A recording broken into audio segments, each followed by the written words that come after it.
Today I'm going to show you 6 seldomly performed exercises that are going to help you to patch up those weak links in the big exercises that are making up the foundation of your training program, and more importantly, help you to see all new gains from them.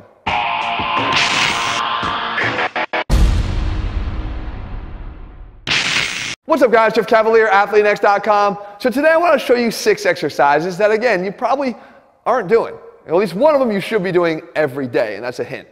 But they serve an important complementary role to your main foundational exercises. Because if you're not doing them, guys, I feel that you're leaving some gains on the table. Because in every one of our bigger lifts, there's a tendency for the weak link in that lift to hold back the overall progress you'll see.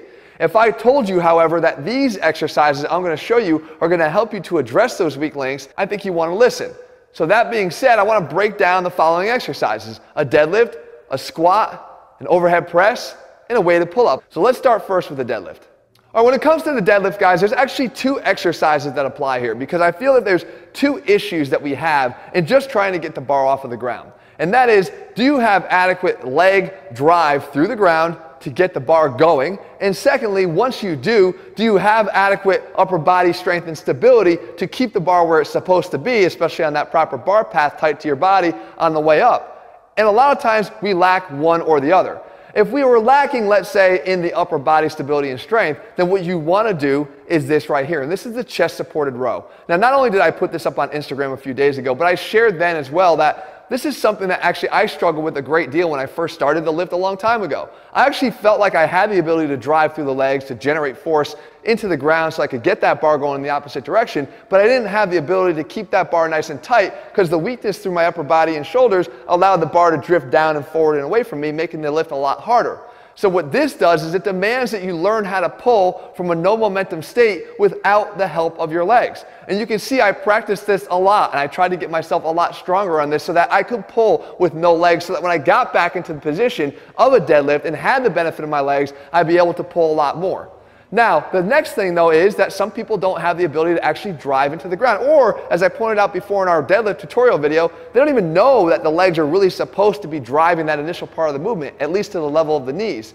It's like a standing leg press. So you want to be able to train your body to know that the leg drive is important. But when that's established, how are you going to do it with an exercise? How are you going to get better at that? This is where I like to break out the reverse lunge or the dumbbell lunge in general. Because what the lunge makes you do, if nothing else, is it makes you learn how to drive hard into the ground through 1 foot at a time here. The fact is, I like to do mine with a step back in reverse because what it does is it takes the anterior stress off of my knee.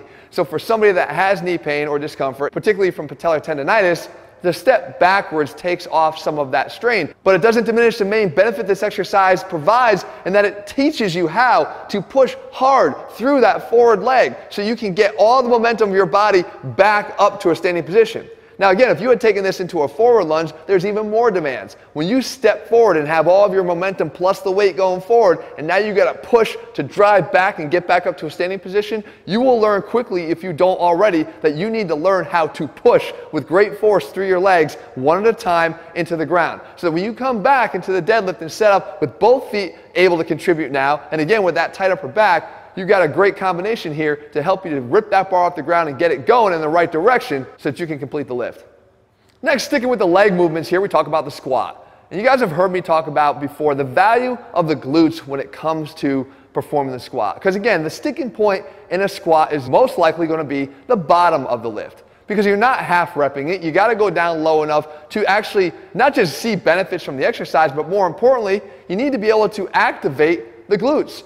Set them up to contribute to the lift. Put them on a stretch. The only way to put them on a stretch is to get deep enough. But when you're deep, what's the consequence? A lot of times you can't get out of the hole. This is a great exercise to help you do that. This is a variation of the glute ham raise because we're not actually completing it to the point where we're doing the hamstring curl.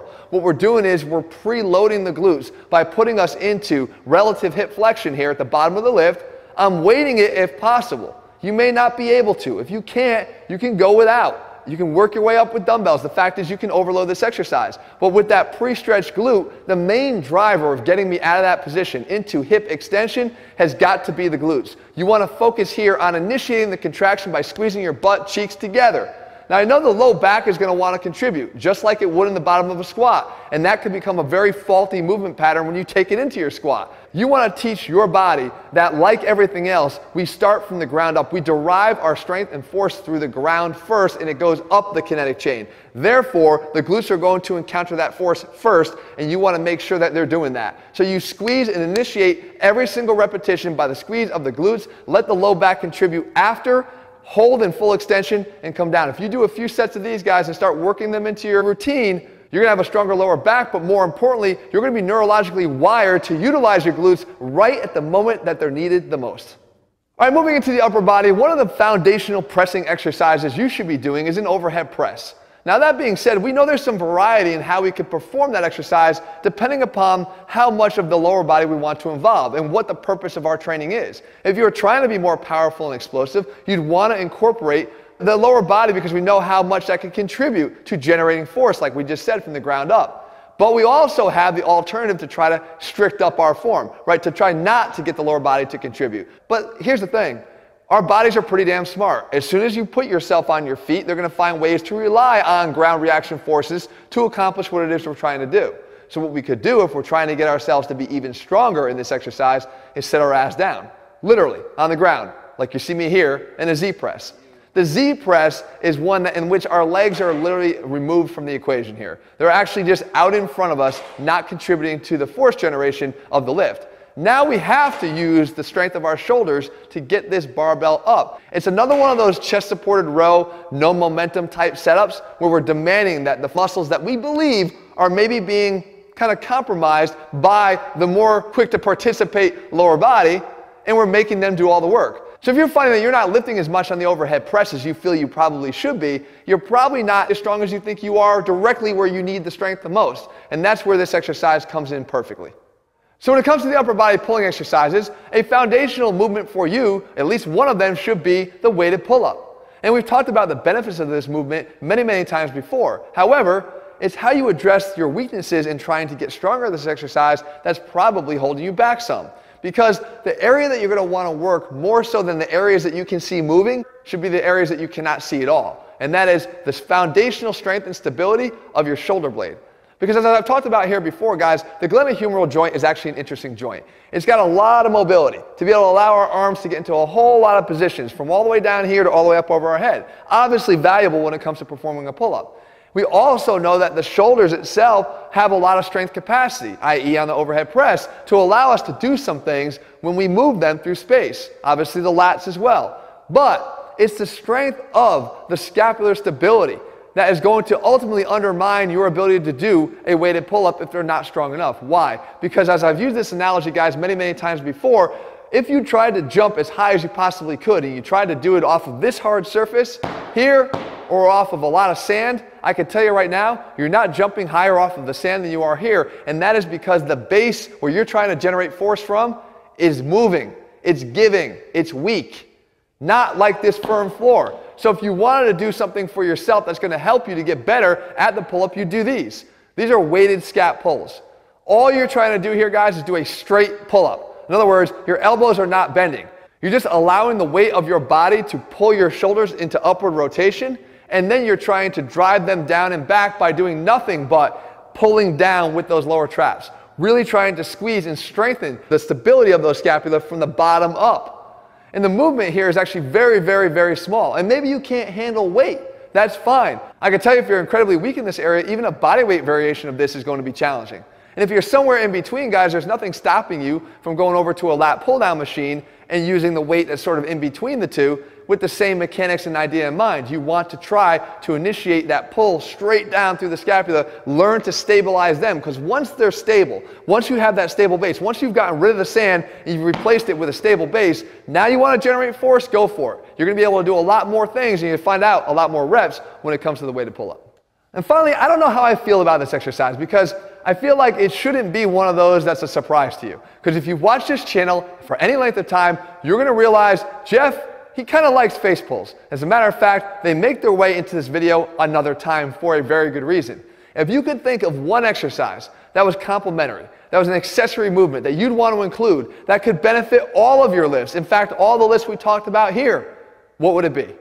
You know the answer. It would be the face pull. And you can see me doing it here. And the variation that I'm showing you here is where I add the additional press to the top, because it requires additional stability of those mid-scapular and lower scapular muscles to perform this the correct way. There's not an exercise you're going to perform that won't benefit from this movement and getting stronger on this movement. This is not meant to be done with just 5 pounds. You're supposed to get stronger at this movement. The fact is, you'll be doing it frequently, so you won't have to necessarily worry about frequent jumps in weight. Just go for an overall progression in the weight that you're using. Try to get stronger here. How can it help? Well, think about it. Is this going to help you in your pull-ups? Of course. Is this going to help you with stability on the deadlift? Of course. Is this going to help you with maintaining the tightness in your upper body throughout the squat? Of course. Is this going to help you to perform an overhead press with proper mechanics? Of course. Is this going to help you on a bench press to maintain tightness through your upper body on the exercise? Of course. Guys, the face pull is one of the best exercises you can do. Do not forget about it and start including it after all of your workouts like I asked you to do before. So there you have it, guys. There are some additional lifts that I believe you should be doing, especially if you're finding yourself struggling to break through some plateaus on your bigger foundational lifts. You can't keep banging your head against the wall, guys. There's a saying that says if you keep doing what you're doing, you're going to keep getting what you're getting.